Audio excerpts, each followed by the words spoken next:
wanting to have this person in studio for some time now, right? But I kind of just had to wait it out a bit. All right, I had to wait it out a bit. And then last week I was scrolling on Facebook, running through some things, looking for content.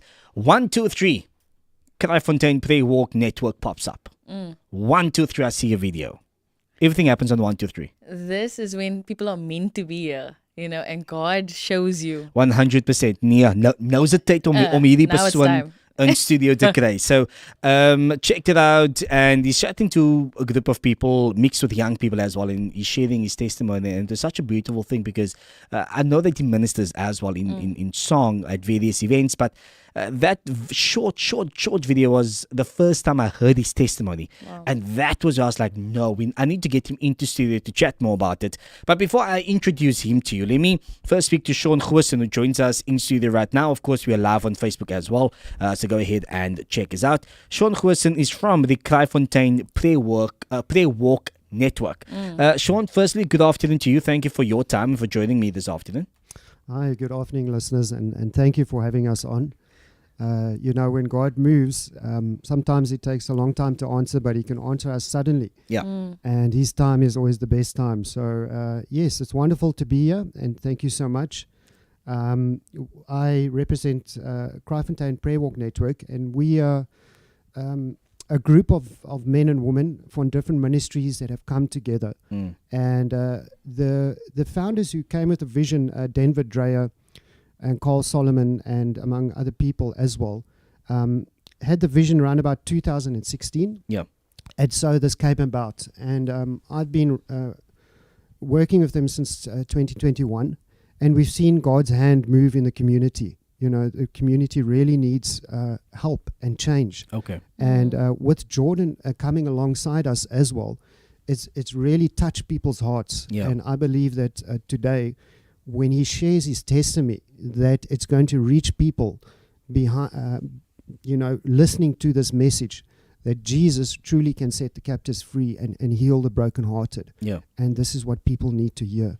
So thank you so much, and I'll give over to Jordan. Thank you. Awesome. Thank you so much. And speaking about the man himself that joins us now, Jordan van Jaarsveldt, ladies and gentlemen, he's in studio. Finally, man. Amen. Yeah. Wow. Welcome. Thank you so much, Clifford. It's good to have you. It's really, really good to have you. So you shared your testimony briefly, and so just to give context, you could have chosen gangsterism, you could have chosen drugs, but you've decided at a very, very young age, where most of us don't even know what decisions are, That's right. you've decided to make a decision to say, that's not the journey, that's not the road that I'm going to be walking. But if we backtrack to growing up, if we backtrack to being 1 year up until the age of 4 or 5, I know that you've come from a very difficult household regarding your mom and your dad's, I think is what you said. Just talk to us about that for a moment. Well, so Clifford and listeners, what I can say, so at the age of 4, before that, I obviously was with my mom and dad, and everything was perfect. I was living a normal toddler life. And until the age of 4, when I honestly, even though yet I didn't understand, it didn't affect me in that time. So at the age of 4, I was left with my grandmom when my mom, she actually fell on drugs. Okay. So what happened was my mom was at home, and, she obviously left us there. She disappeared, and we didn't have contact with her up until the year 2015. Wow. So what happened was, so obviously my mom is on drugs, my father is also, on his own way. And that sense of rejection only came to me once I reached age of 6. So when I was 6, I started, primary school, and I was grade R. Yeah. That for me was when I, started like realizing, wait, but I'm not as other kids. I cannot speak like these other kids who has parents.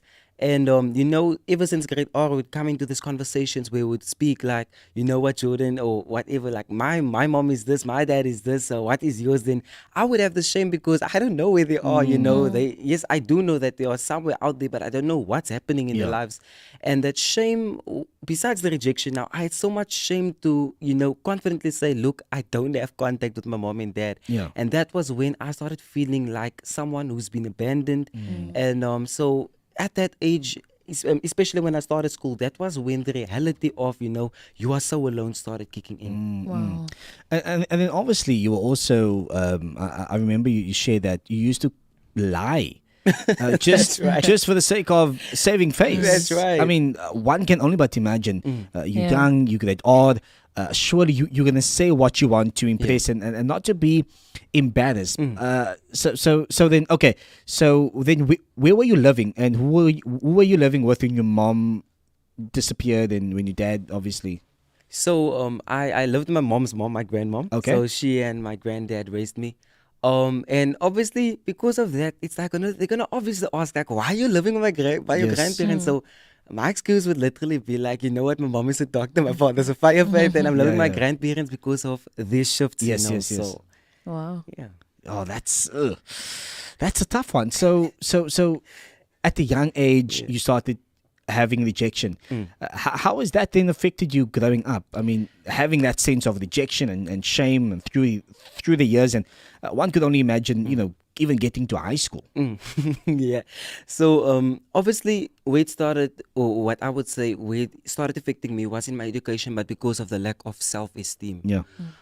It completely damaged that because of the fact that I felt like I had no identity no more, or I've never had identity. And obviously going to school, that affected my academics. I at first I was the top learner, and suddenly the older I started getting, I started being bullied because of the circumstances I grew up in. That then automatically caused a whole drop in my academics. Yeah. Wow. And at that point, where did it end up leading you? Like being in the midst of all of that, knowing now, actually understanding, look here, my parents are here, and this is not what I like, what I see for them, or what I thought would be my outcome. Where did all of this take you? First of all, before the light came, let me start there. It took me into a dark space. What I'm speaking about dark space, it took me into a place where I really did not want to come out of the house anymore. Sure. I was afraid to make friends because I was afraid of the fact that they could make fun of me. They could bully me too, just like my bullies used to bully me. And that put me in a stage where I started, I completely changed. And obviously leading, after that, I obviously went and I saw someone, just to speak, and I was diagnosed then with moderate depression and anxiety uncontrolled. Yeah. Yeah. So just a brief explanation of moderate depression. Moderate depression is when you literally lose interest in everything. Nothing excites you literally. You literally don't do things with the same energy that that is required to do, and that obviously that was a major result in my schoolwork because automatically I just went down in my academics. I mean, you could have also, I'm listening to all of this and I realized that, yes, you could have taken this as a crutch, use it Yeah. as an excuse. That's where I was going with that. You could have gone on the same path as your parents. Why? What kept you from not? So obviously, so me growing up, I obviously got matured, but let me mention this: 2015, that was about 9 years ago, I accepted Christ into my life. That was 19 October 2015. And obviously I was like, that was where it started, where I felt that, acceptance. I got this love, and I mentioned previously where I was not, nobody touched me, nobody hugged me, nobody gave me Yeah. no love. I was standing in front of the altar, and automatically I just started crying because of the love that I experienced there. And it Yeah. wasn't any ordinary person's love, but it was just the love of God that was overwhelming me at the age of 9. And what I can say is that that obviously as of then, I was like, you know what, God, I need you to take control of my life. I cannot do this by myself. I'm so alone. I don't know I'm gonna get out of this, but I need you to take control of my life. And that's where I decided that, you know what, I'm no longer gonna, be a victim of what I'm coming out of. Yes, sir. I decided I'm gonna take up the stand. Yes, sir. And I'm gonna become who God wants me to become. as I previously mentioned on the video you saw, I mentioned I could have turned out to be a drug addict just like my parents were. I could have turned out to be a gangster because where I live, gangsterism is a big thing. Yeah. It's a big thing.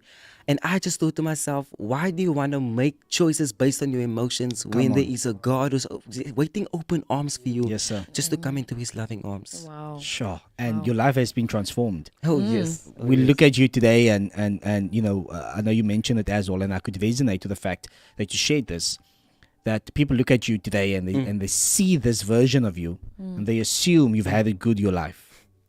And what they don't know is the hurt. They don't know the past. They don't know the history. They don't know where the Lord has taken you from. That's right. Because what happened was, He changed your identity. You don't look like that person anymore. And that's the beautiful side of it. Because now we see the light shining through Jordan. Now it's like, yo, bro, this is sensational. And now you minister in song. And maybe those that has seen you at events and those that has heard you minister takes you at face value, at voice value, up until this moment, where we now understand your story. We understand what you could have been and where you could have been. But you've decided to go a different way. And so thank you so much, man. You've actually encouraged me. And that encouragement to me is really just take up your cross, man. That's right. Do you know what also stands out for me is that sometimes people will look at you and covet what you have right now, That's right. but they don't want to go through the process that you went through, Yeah. because that process made you where you are right now. And so it's you know, I feel like we should support one another. We should stand in the And gap uplift one another. and uplift instead of coveting that person's gift or what they have, 100%. because you don't understand the journey. 100%. And Yeah. so I actually want you to minister for us in song, if that's okay. So take that mic. I'm going to switch mics here also. So take that one. It's on already. And whenever you're ready, Jordan, just go for it, man. Share your heart. This afternoon we are ready and we are listening. Go for it. You got this, bro. I surrender all to you. Everything I give to you, withholding nothing, withholding nothing. I surrender all to you. Yes, Lord. Everything I give to you, withholding nothing, withholding nothing. I give myself away. Yeah, I give myself away so you can use me. I give myself away. Yeah, I give myself away so you can use me. Awesome. Thank you so much, man. Amen. Thank you for that, Jordan. If people have to get hold of you, if people have to contact you, how do they do that? Where do they go about it? Let me know. I think the best option. Sorry, that was just a moment now. Sure. Your singing voice and your talking voice, I just realized. I was just like, whoa. Like, that was just, I just had a moment. You know, because I just gave them the soft voice. The man was still talking. The man was I'm still sorry. talking. I'm so sorry. It just kicked me. I was like, yo. Anyways. Sorry. How do we get a hold of you, Jordan? Before you so rudely interrupted. Sorry. Best reference is obviously the Facebook page, Yes. by searching Jordan van Jaarsveldt. And if by means they want to contact by WhatsApp, The number is 081 475 7092. I repeat, 081 475 7092. Awesome. Thank you so much. And of course, you can contact Jordan for ministry events, or you could call him to come and speak to young people, to speak to your youth, Definitely. and to let them know that don't use your circumstances as an excuse and as a crutch. Definitely. It's listen. I'm sorry, but there are opportunities. Something you shared also, which was you are the choices you make. I think you said something along those lines as well. Which is very, very imperative. But thank you for coming in, Jordan. Thank you. It was good to have you. Thank you for spending some time with us this afternoon. Sean, thank you for also for coming in from Kraaifontein Prayer Walk Network. Go and check it out on Facebook as well. Kraaifontein Prayer Walk Network. Okay. A few minutes to go before we're eating on top of the hour. To those of you watching on Facebook, thank you so much. We love you and we appreciate you as always.